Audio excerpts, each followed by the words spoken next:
Hello दोस्तों, मेरा नाम है मुकुल और आप देख रहे हैं TCE एजुकेशन चैनल को।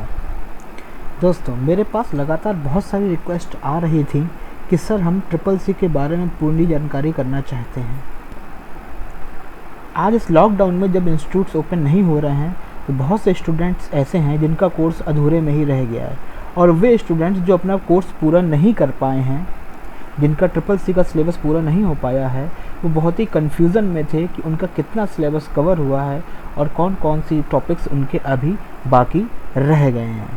तो बहुत से स्टूडेंट्स के फ़ोन, ईमेल और व्हाट्सएप के मैसेजेस मेरे पास आ रहे थे।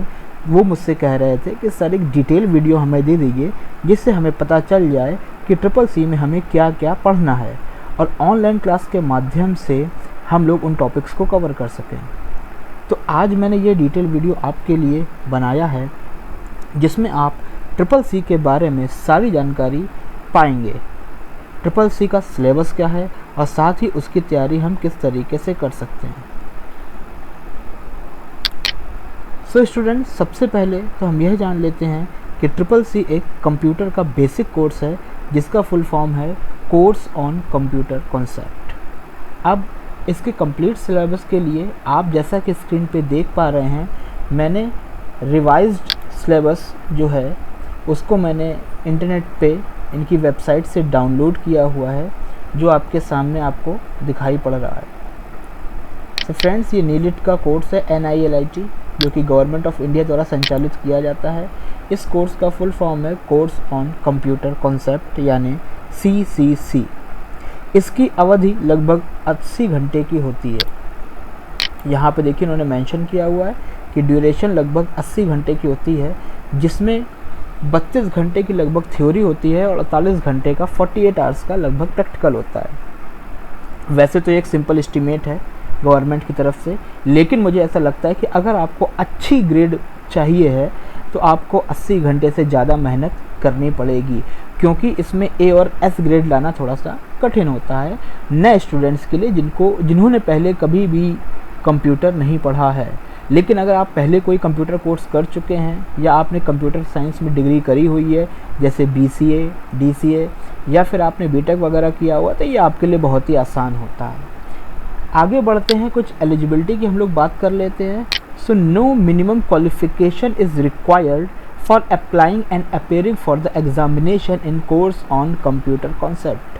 तो साफ साफ लिखा है, इसके लिए हमें मिनिमम कोई भी क्वालिफिकेशन की रिक्वायरमेंट नहीं है, यानी कोई भी स्टूडेंट इस पेपर को दे सकता है और इजीली क्वालिफाई कर सकता है।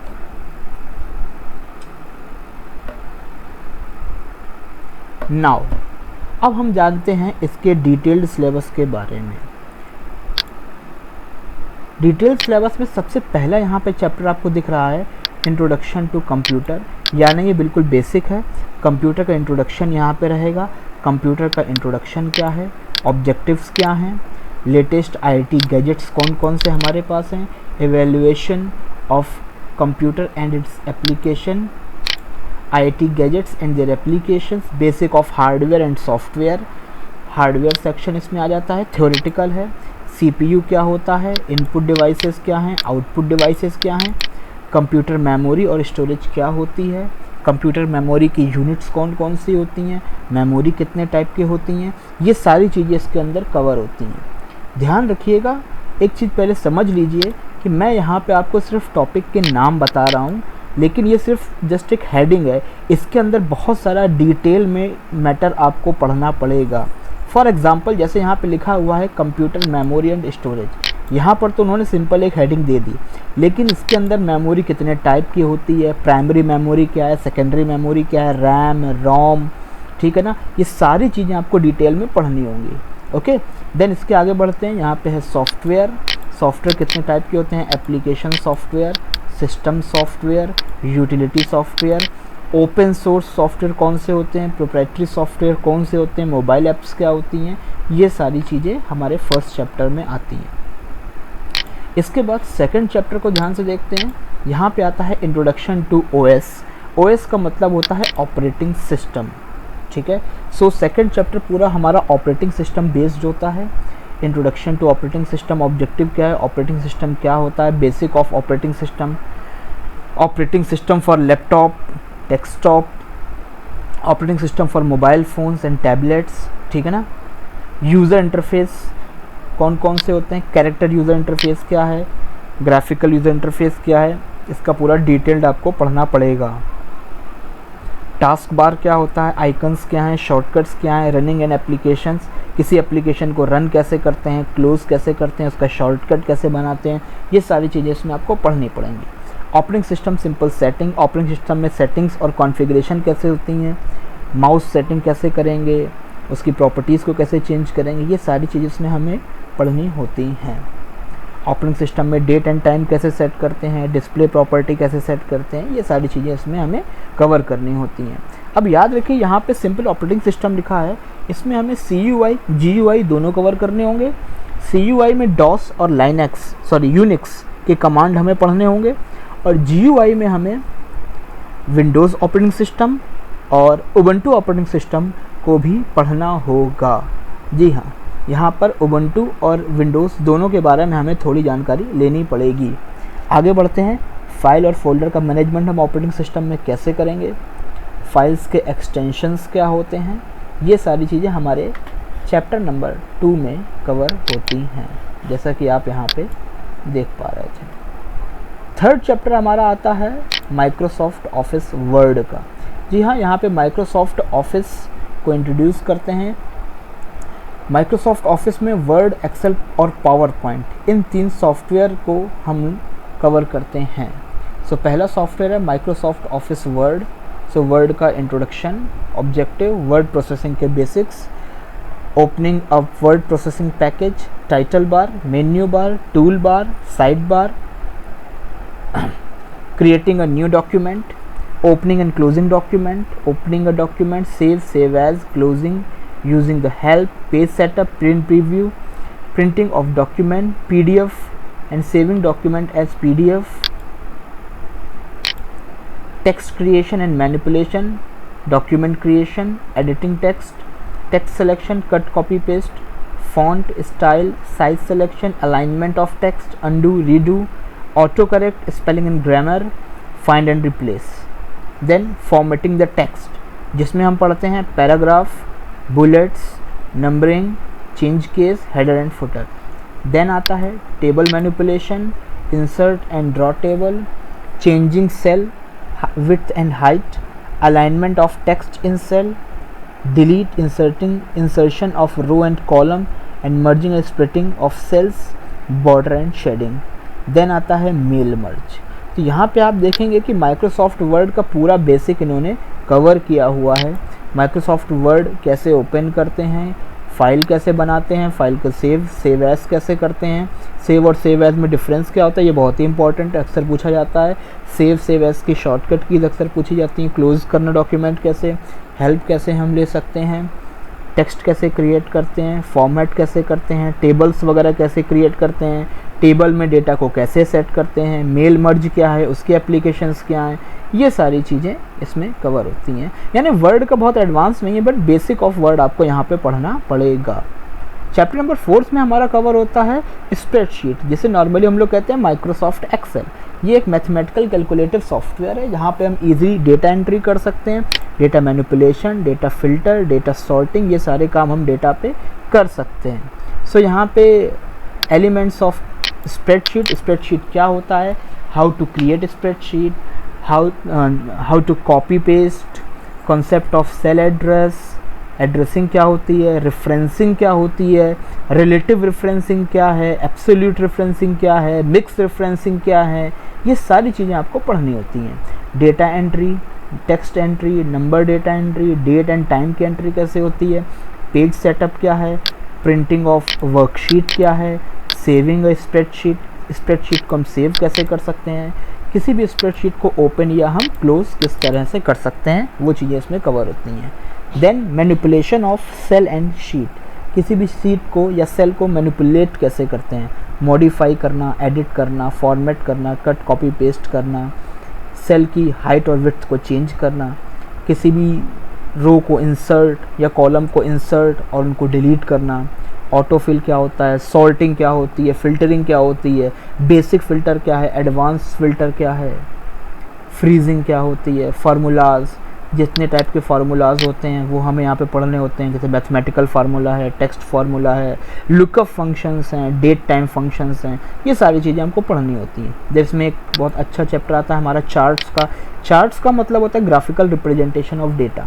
तो किस तरीके से हम चार्ट्स का यहाँ पे यूज़ करते हैं, जैसे कॉलम चार्ट है, बार चार्ट है, पाई चार्ट है, लाइन चार्ट है, डोनट चार्ट है, एरिया चार्ट है, बहुत सारे चार्ट होते हैं। किसी डिटेल में आपको ये एक वीडियो मैं बना के दूंगा जिससे आप आसानी से चार्ट्स को समझ पाएंगे। इसके बाद ऑटो सम क्या है, फंक्शंस हम कैसे यूज़ कर सकते हैं। तो कुछ यहाँ पे बेसिक फंक्शंस के नाम दिए गए हैं, जैसे सम है, काउंट है, मैक्स, मिन, एवरेज। इन फंक्शंस का हम यूज़ कैसे करते हैं। अब देखिए यहाँ पे एक एग्जाम्पल दिया हुआ है, ठीक है ना। सम, काउंट, मैक्सिमम, मिनिमम और एवरेज, ये कुछ एग्जांपल्स हैं। इनके अलावा बहुत सारे फंक्शंस होते हैं जो कि आप एक्सेल में जाके देखेंगे तो आपको समझ में आएगा। तो ओवरऑल अगर हम देखें तो एक्सेल का यहाँ पर भी एक बेसिक जो यूज़ होता है वही हमें सीखना है। बहुत एडवांस एक्सेल यहाँ पे इन्होंने अपने सिलेबस में इंक्लूड नहीं किया हुआ है। चलिए आगे देखते हैं और क्या क्या है। हमारा 5th चैप्टर आता है, दैट इज़ प्रेजेंटेशन, जिसको नॉर्मली हम लोग पावर पॉइंट के नाम से जानते हैं। बहुत अच्छा सॉफ्टवेयर है। अगर आपको एक रिच प्रेजेंटेशन क्रिएट करनी है तो हम लोग पावर पॉइंट का यूज़ करते हैं। जी हाँ, पावर पॉइंट का यूज़ अच्छी डायनामिक एनिमेटेड प्रेजेंटेशंस बनाने के लिए किया जाता है, ठीक है। प्रेजेंटेशंस कैसे क्रिएट होती हैं, प्रेजेंटेशन को क्रिएट करने के लिए हम लोग टेम्पलेट्स का यूज़ कैसे करते हैं, बहुत बढ़िया चीज़ है। टेम्पलेट्स का मतलब होता है प्री डिफाइंड डिज़ाइंस, पहले से बनी हुई डिज़ाइन हमको दी हुई है और इनको सिर्फ हमें यूज़ करना होता है, वे कहलाती हैं templates. Creating a blank presentation, हमें एक नई प्रेजेंटेशन शुरू करनी है। Inserting and editing text in slide, slide में टेक्स्ट कैसे डाला जाता है, एडिट कैसे किया जाता है, स्लाइड्स को डिलीट कैसे किया जाता है, इंसर्ट कैसे किया जाता है। एंड सेविंग प्रेजेंटेशन, किसी प्रेजेंटेशन को सेव कैसे करते हैं। मैनिपुलेटिंग स्लाइड्स, स्लाइड्स को मैनिपुलेट कैसे करते हैं। Insert table, adding clip art, insert objects. Insert object का मतलब होता है कि आप अपने पावर पॉइंट में किसी ऑब्जेक्ट को इंसर्ट करना चाहते हैं, जैसे वर्ड की फाइल का कोई ऑब्जेक्ट है या एक्सेल का कोई ऑब्जेक्ट है या कोरल ड्रॉ का ऑब्जेक्ट है ना, तो उसको कहते हैं insert object. Resizing and scaling an object, creating and using master slide, आप मास्टर स्लाइड कैसे क्रिएट कर सकते हैं। प्रेजेंटेशन ऑफ स्लाइड्स, स्लाइड्स को प्रेजेंट करना। चूजिंग सेटअप फॉर प्रेजेंटेशन, अपने प्रेजेंटेशन का सेटअप करना, बेसिक कॉन्फ़िगरेशन सेट करना। Running a slide show, presentation बनने के बाद हम उसकी स्लाइड शो कैसे क्रिएट कर सकते हैं। ट्रांजिशन इफ़ेक्ट्स क्या होते हैं, स्लाइड टाइमिंग क्या होती है, रिहर्स टाइमिंग क्या होती है। ऑटोमेटिंग अ slide show, automatically slide show run करना हो तो हम क्या कर सकते हैं, ये सारी चीज़ें इसमें कवर होती है। आगे आता है providing atheist of slides and printing. Enhancing text presentation, हम अपने प्रेजेंटेशन को इन्हेंस कैसे कर सकते हैं। Working with colour and line styling. Adding movie and sound, अगर हम अपने प्रेजेंटेशन में कोई वीडियो ऐड करना चाहते हैं, बैकग्राउंड में कोई म्यूज़िक सेट करना चाहते हैं तो हम कैसे कर सकते हैं। Adding header, footer and notes, अगर हम कस्टमाइज नोट्स क्रिएट करना चाहते हैं अपनी स्लाइड्स में तो कैसे क्रिएट कर सकते हैं। प्रिंटिंग स्लाइड्स एंड हैंडआउट्स, अगर हम अपने स्लाइड्स को एज अ हैंडआउट और स्लाइड्स को प्रिंट करना चाहते हैं तो हम कैसे कर सकते हैं। तो दोस्तों ये ख़त्म होता है हमारा 5वां चैप्टर जिसमें हम लोगों ने कवर किया था पावर पॉइंट को। 6th चैप्टर हमारा आता है introduction to internet and WWW, जिसे कहते हैं वर्ल्ड वाइड वेब। यहाँ पे बहुत बढ़िया चैप्टर है हमारा जिसमें हम इंटरनेट नेटवर्किंग से रिलेटेड थ्योरेटिकल चीज़ों को कवर करते हैं। जी हाँ, यहाँ पे हम बेसिक थ्योरी ऑफ नेटवर्किंग पढ़ते हैं और प्रैक्टिकली हम लोग ये देखते हैं कि इंटरनेट कैसे काम करता है, इंटरनेट के एप्लीकेशंस क्या क्या हैं, इंटरनेट पे हम क्या क्या काम कर सकते हैं, है ना। तो यहाँ पे देखना शुरू करते हैं। तो सबसे पहले तो आता है इंट्रोडक्शन। इंट्रोडक्शन में हम वही पढ़ते हैं कि इंटरनेट क्या है, कैसे काम करता है, इंटरनेट किसने बनाया, इंटरनेट की हिस्ट्री क्या थी, किस सन में ईमेल आई, किसने ईमेल क्रिएट करी। तो ये सारी चीज़ें CCC में बड़ी मैटर करती हैं, ठीक है ना। ईयर्स वगैरह आपको थोड़ा सा याद करने पड़ेंगे। इसके बाद आता है basic of computer network. Computer network कितने टाइप के होते हैं, लैन, वैन, मैन क्या है, ठीक है ना। गाइडेड नेटवर्क क्या होते हैं, अनगाइडेड नेटवर्क क्या हैं, ठीक है। ये सारी चीज़ें आपको पढ़नी होंगी इसमें। इसके बाद इंटरनेट क्या है, concept of internet and WWW जिसे कहते हैं वर्ल्ड वाइड वेब, ये क्या होता है, एप्लीकेशंस ऑफ इंटरनेट, इंटरनेट पे हम क्या काम कर सकते हैं, website address and URLs, uniform resource locator क्या होता है, URLs क्या होते हैं, किस तरीके से क्रिएट किए जाते हैं, जैसे मैंने लिखा www.facebook.com/TCE-education, तो इस URL का मतलब क्या है, ठीक है ना। Introduction to IP address, internet protocol क्या है, किस तरह से काम करता है, ISP क्या होता है, इंटरनेट सर्विस प्रोवाइडर क्या है, ISP का रोल क्या है, इंटरनेट के प्रोटोकॉल्स कौन कौन से हैं, कौन कौन से वो इम्पॉर्टेंट प्रोटोकॉल्स हैं जो हमें नेटवर्किंग में यूज़ होते हैं।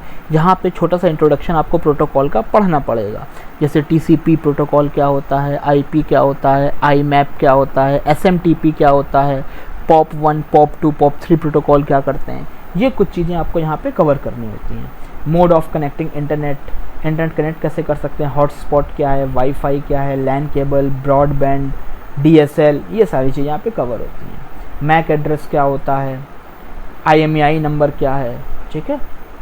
इसके बाद आता है पॉपुलर वेब ब्राउज़र कौन कौन से हैं, इंटरनेट एक्सप्लोरर है, एज है, क्रोम, मोजिला, फायरफॉक्स, ओपेरा, तो ब्राउज़र्स के बारे में आपको पढ़ना होता है। अब जैसे यहाँ पे हेडिंग दी है पॉपुलर वेब ब्राउज़र, तो यहाँ पे सिर्फ ब्राउज़र के नाम नहीं है, ब्राउज़र क्या होता है, कैसे काम करता है, ब्राउज़र में हिस्ट्री कैसे हम लोग डिलीट कर सकते हैं, ब्राउज़र में बुकमार्क कैसे क्रिएट करते हैं, ब्राउज़र को कॉन्फ़िगर कैसे करते हैं, ब्राउज़र की सेटिंग्स क्या होती हैं, ये सारी चीज़ें आपको इसमें कवर करनी होती हैं। याद रखिएगा, मैं फिर से बता दूं, ये जो मैं सिलेबस के बारे में आपसे बात कर रहा हूं, ये सिर्फ मैं आपको ओवरव्यू दे रहा हूं, मैं इसमें सतह पे हेडिंग्स में आपको बता रहा हूं, आपको इसके अंदर जाके थोड़ा डिटेल में स्टडी करना पड़ेगा। और जब आप हमारे सेंटर पे आके पढ़ते हैं तो हम आपको इस पूरे सिलेबस की प्रॉपर बुक्स प्रोवाइड करते हैं, नोट्स क्रिएट करते हैं, 3 से 4 घंटे की क्लासेस होती हैं जिसमें एक एक हेडिंग को हम लोग डीपली समझते हैं, उसको हम लोग थ्योरेटिकली समझते हैं, एज वेल एज उसका हम लोग प्रैक्टिकल भी करते हैं,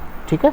वो पोर्शन जहाँ पे सिर्फ थ्योरी, वहाँ पे हम थ्योरी पढ़ाते हैं आपको, और वो पोर्शन जहाँ पे हमें लगता है कि आपको प्रैक्टिकल की नीड है, वहाँ पे हम 3 से 4 घंटे की लगातार एक प्रैक्टिकल लैब भी आपको देते हैं, जिससे आप बेहतर तरीके से उसको समझ पाते हैं। चलिए आगे बढ़ते हैं।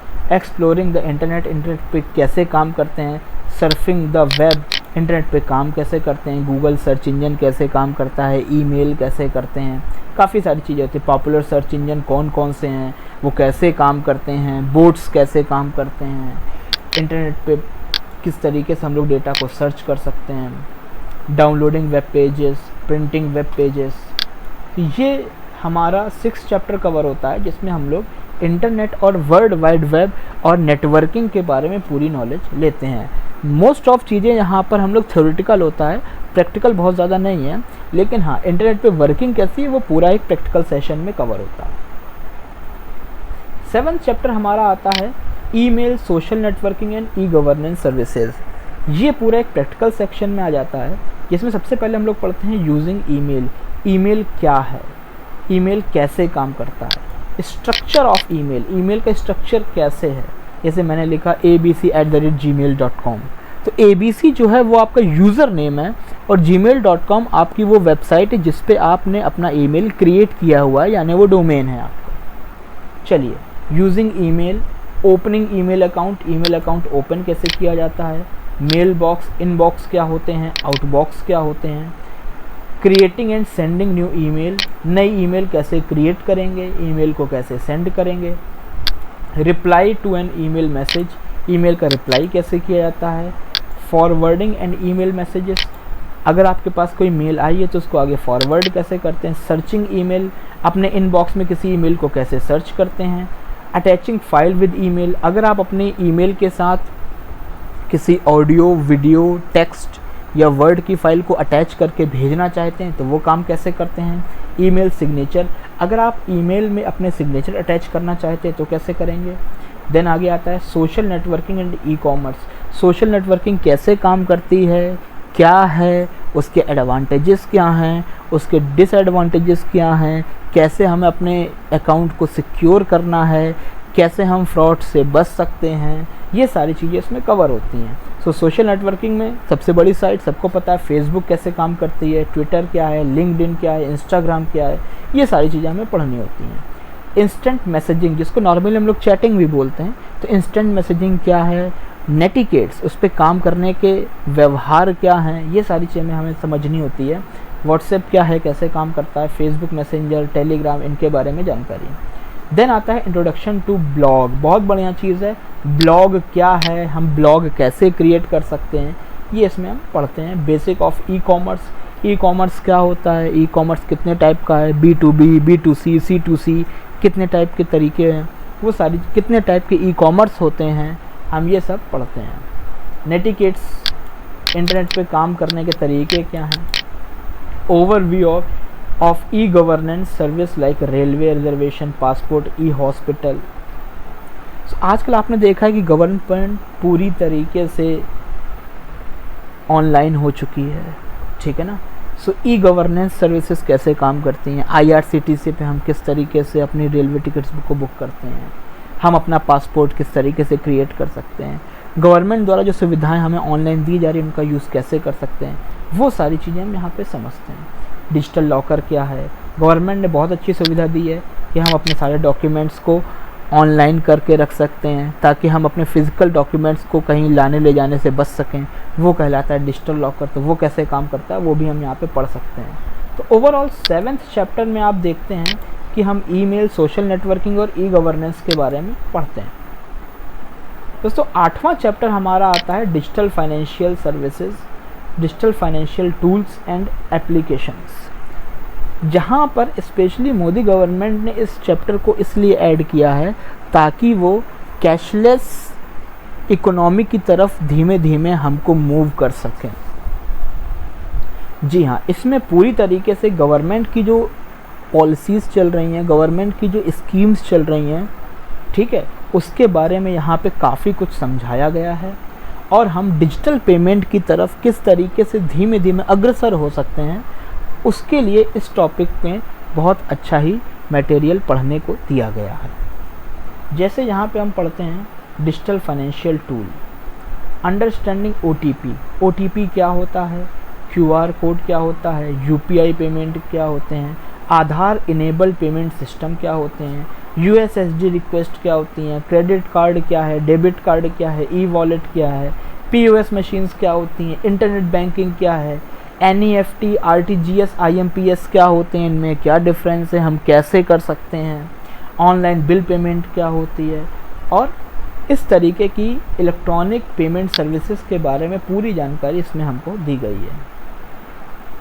दोस्तों 9th चैप्टर हमारा आता है future skills and cyber security. ये पूरा साइबर सिक्योरिटी के बारे में है और भविष्य के कंप्यूटर्स के बारे में यहाँ पे कुछ इंट्रोडक्शन बहुत अच्छा हमको दिया गया है। सबसे पहले तो हमें सिक्योरिटी कैसे करनी है, इंटरनेट पे सिक्योरिटी हम कैसे कर सकते हैं, हम फ्रॉड से, स्कैम से कैसे बच सकते हैं, उसके बारे में यहाँ पे बताया गया है। साथ ही साथ भविष्य में हम इंटरनेट पे काम कैसे करेंगे, भविष्य का इंटरनेट कैसे होगा, भविष्य की दुनिया हमारी इलेक्ट्रॉनिक कैसी होगी, इसके बारे में भी हमको यहाँ पे बताया गया है। So internet of things, big data analytics, cloud computing क्या होती है, जैसे गूगल ड्राइव है, गूगल फोटोज़ हैं, वर्चुअल रियलिटी VR आजकल बहुत चल रहा है, आपने अपने गेम्स में देखा होगा VR, उसके बारे में जानकारी। आर्टिफिशियल इंटेलिजेंस, AI इनेबल्ड कैमरे आ गए हैं, तो वो कैसे काम करते हैं, आर्टिफिशियल इंटेलिजेंस है क्या, सोशल एंड मोबाइल टेक्नोलॉजीज़ क्या हैं, ब्लॉकचेन टेक्नोलॉजी क्या है, 3D प्रिंटिंग क्या होती है, रोबोटिक्स के बारे में कुछ इंट्रोडक्शन दिया गया है। Cyber security, need of security, need of cyber security, हम साइबर सिक्योरिटी क्यों है हमारे लिए ज़रूरी, सिक्योरिंग PC, हम अपने PC को कैसे सिक्योर कर सकते हैं, सिक्योरिंग योर स्मार्टफोन, हम अपने स्मार्टफोन को किस तरह से सिक्योर कर सकते हैं, तो ये सारी चीज़ें इसमें दी जाती हैं। नाउ फ्रेंड्स, यहाँ पे कुछ चीज़ें एडिशनल हैं, वो यहाँ पे देख लीजिए। For practical purpose latest version of open source Ubuntu and Libre office में बी यूज्ड। जी हाँ, माइक्रोसॉफ्ट ऑफिस के वर्ड, एक्सेल, पावर पॉइंट के साथ साथ यहाँ पर इन्होंने लिब्रे ऑफिस को भी इंट्रोड्यूस किया हुआ है। पिछले कुछ महीनों में 4 से 5 क्वेश्चन हमें लिब्रे ऑफिस के भी देखने को मिले हैं। जिस तरीके से माइक्रोसॉफ्ट ऑफिस एक ऑफिस पैकेज है जिसमें हम वर्ड, एक्सेल, पावर पॉइंट जैसे सॉफ्टवेयर्स को यूज़ करते हैं, उसी तरीके से लिब्रे ऑफिस भी एक ऑफिस पैकेज है जिसमें हम राइटर, कैलकुलेटर, प्रेजेंटेशन जैसे सॉफ्टवेयर्स को यूज़ करते हैं। कहीं ना कहीं भविष्य में लिब्रे ऑफिस के माध्यम से माइक्रोसॉफ्ट ऑफिस को रिप्लेस किया जाएगा, इसलिए गवर्नमेंट ने अभी से लिब्रे ऑफिस को CCC में इंक्लूड कर दिया है। सो फ्रेंड्स, ये था हमारा एक डिटेल्ड सिलेबस जो गवर्नमेंट के अनुसार लगभग 80 घंटे में पूरा हो जाता है, लेकिन मेरा पर्सनली ऐसा मानना है, जैसे हम लोग ट्रेनिंग देते हैं, इसमें कम से कम 120 घंटे का समय लगता है अगर आप A ग्रेड से इसको क्वालिफाई करना चाहते हैं तो। सो फ्रेंड, ये डिटेल्ड सिलेबस है। इस सिलेबस का जो लिंक है वो मैं आपको अपने डिस्क्रिप्शन में दे दूंगा। आप डिस्क्रिप्शन में जाइए, लिंक पे क्लिक करके डायरेक्टली सिलेबस को डाउनलोड करके या अपने मोबाइल पे ओपन करके देख सकते हैं। पूरा ये रिवाइज्ड सिलेबस आपको आपके मोबाइल पर मिल जाएगा। और फिर भी अगर आपके दिमाग में, दिल में कोई क्वेरी रह जाती है तो प्लीज़ मुझे कमेंट करिए। वीडियो के एंड में हमारा फेसबुक का एड्रेस दिया हुआ है, हमारी वेबसाइट है, वहाँ पे जाइए, विज़िट करिए, ठीक है। आप हमें कमेंट करिए, मैसेज करिए और जो भी कन्फ्यूज़न है वो पूछिए। मेरी पूरी कोशिश रहेगी कि मैं आपके कन्फ्यूज़न्स को दूर कर सकूँ। ओके, थैंक यू फ्रेंड्स, मिलते हैं जल्दी अगले वीडियो में।